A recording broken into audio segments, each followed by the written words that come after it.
You know, Abbott is one of my favorite television shows. Now, no matter what age you are, it's something in there for everybody. But what about them attachment styles? How do they affect colleagues, relationships, and has there been growth? Okay, we're going to get into it all from a therapist perspective right about now.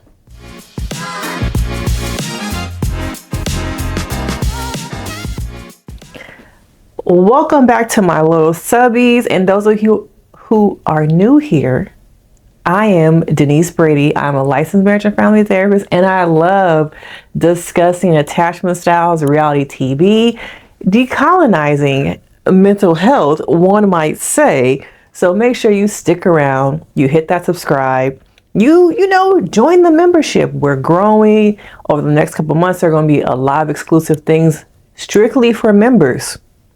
So support your girl now, all right? And hit that like, share this with your group chat, all right? But we're on what season of Abbott, and it just keeps going up, okay? But what are the mental health aspects? Let's look at our first victim character. Let's look at Janine, okay? Because Janine has a anxious attachment style. Yes, she does. We see it in her relationships with everybody that she works with, her relationship with Gregory, okay, her relationship with herself, and how she moves in her classroom. Her anxiousness, her attempting to do the best she can, but at times we all sit back and we laugh like, Janine, here you go again with one of your big ideas that's only going to what? Fumble. But where does her anxious attachment style come from? What do you guys think of when you think about anxious attachment styles? And have you looked at any of these people, Barbara, Janine, Gregory, any of these people from a therapist lens, from a mental health aspect? Do you see yourself in these characters? Because no matter what age you are, no matter what you're going through, where you are in your career, this show is able to hit on different age groups, transitions, things that each person I think nowadays are going through, but still give you that comic relief to relieve you from the stress of life. Okay. And looking at Janine per se in this particular video, I believe her attachment style comes from the lack of relationship with her mother. Okay. Now we've seen her mom pop up. Now, did she come to the school for Janine, or was it to be seen? Okay, because people with anxious attachment styles really want to see me, hear me, love me. And we talk about over here that motherly relationship is where all this starts. And because Janine has a mother who is emotionally unavailable, Janine is often trying to seek validation, support, love, and kindness from those around her. Some points to, you know, it gets a little bit much, her anxious attachment style, but looking at that mother-daughter relationship, her mother is about herself. Her mother is about wanting to be seen and makes it all about her. And I wonder how many of you guys can relate to being that child who just wants that hug, that support, that love from your parent, but instead they are focused on themselves. Not only that, I think we also see some parentification in Janine's life as a child. Okay, her and her sisterly dynamic. It seems like at times when we have seen her sister appear on the show, they bump heads. And I think they bump heads because of how they each see their childhood and the different things they had to take on because their mom is self-absorbed, because she doesn't validate their feelings, and she's all about herself. And that leaves children yearning. That also puts a wall in between siblings because at times those children have to take on adult responsibilities to make up for their parent not being there. And sometimes I've also seen clients who grow up in the same home with the same parental dynamic, but have vastly different perspectives of how things went. Okay. Now I think Janine is more anxious. Her sister at times comes off as fearful avoidance. Okay. And Bonetta, the mom, is just emotionally unavailable. She's focusing on herself and not what her daughters need. And instead they're trying to fight. And Janine, not so much, but I think there's just so much trauma in between them that is why they cannot have a healthy relationship. And now instead of, the mother coming and taking responsibility, because yeah, right, like that's going to happen. Okay. Janine looks for another motherly relationship. And who is that?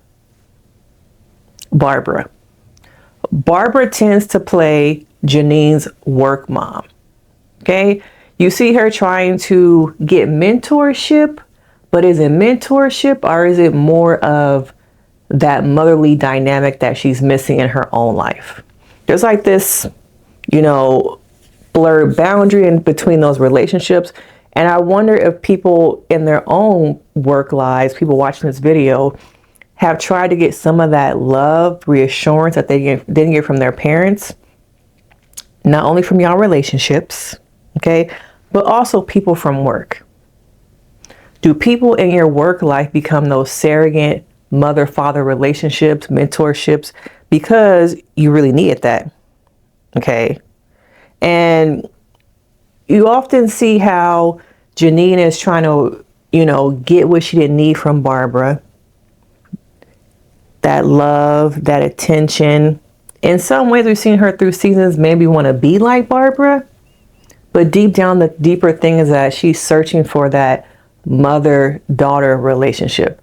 And let me know, do you think Barbara picks up on that?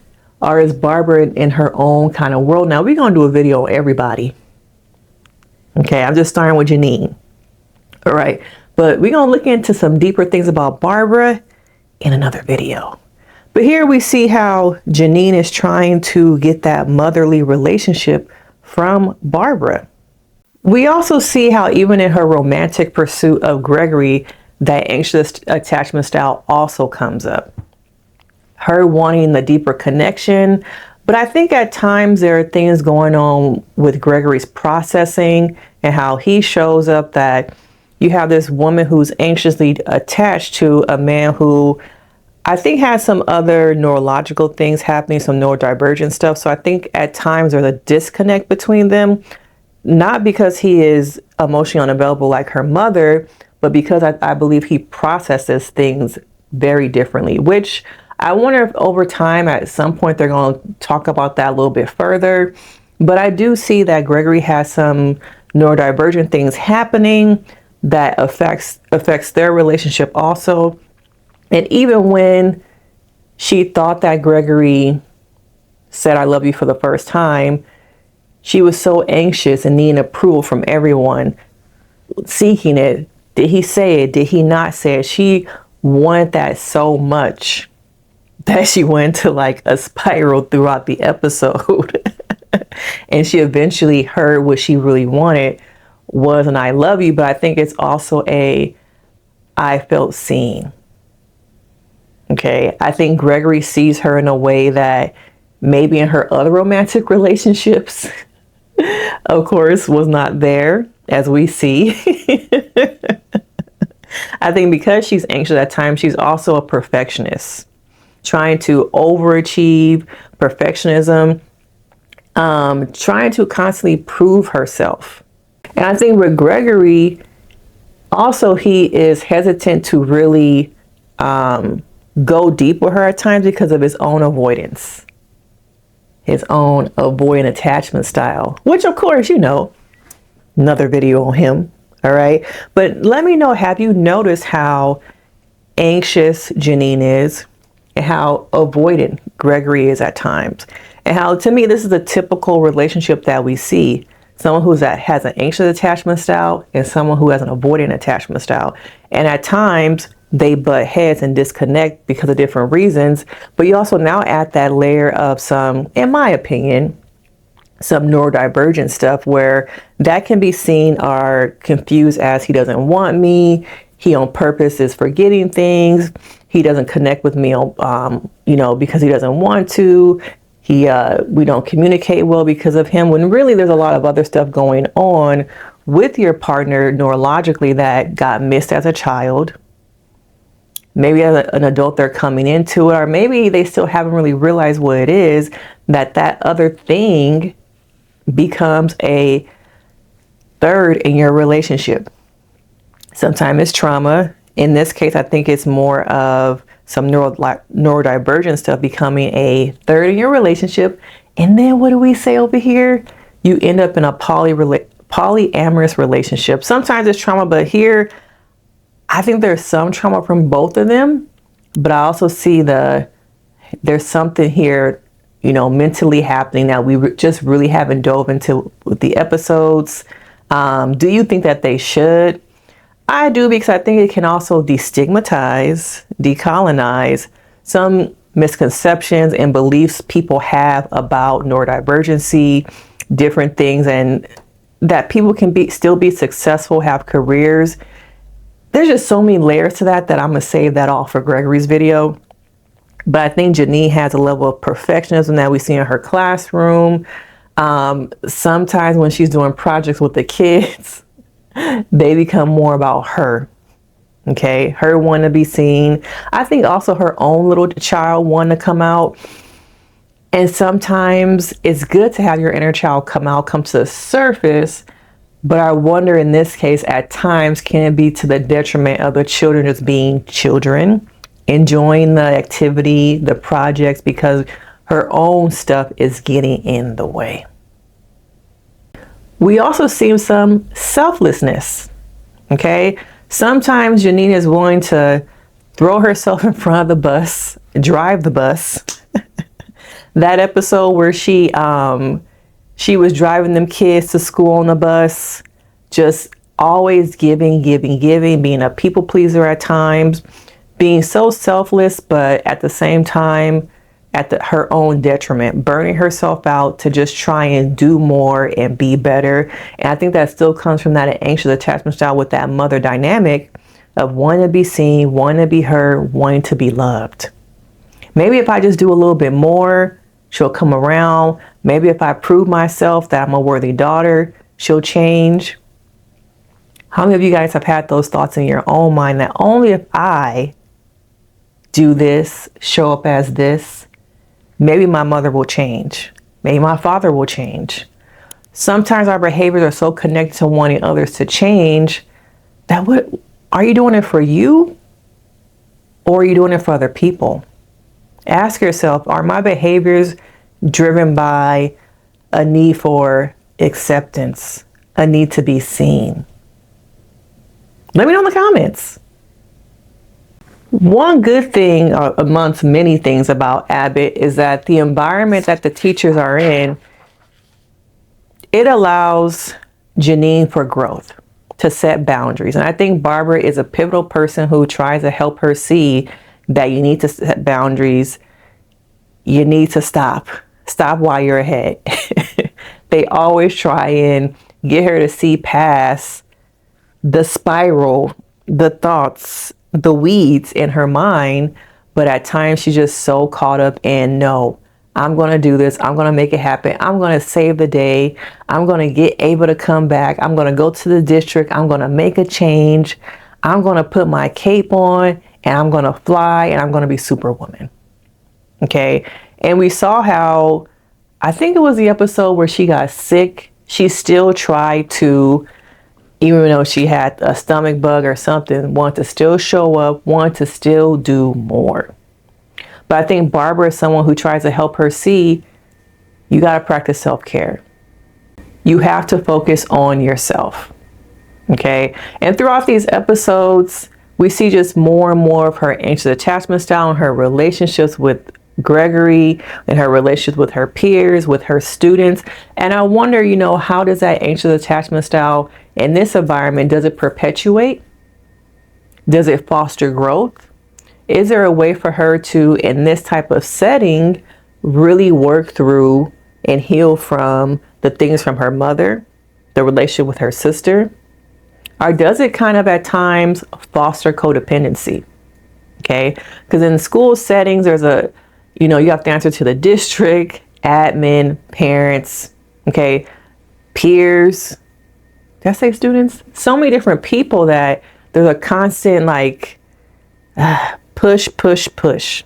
Okay, these professional dynamics, her perfectionism, her selflessness, feed into those early adulthood things that she went through with her mother, with her sister, all of those things. And I wonder, as we're talking about anxious attachment styles, what about you? What are you noticing about yourself? What are you feeling? What's coming up for you? Do you see yourself in Janine?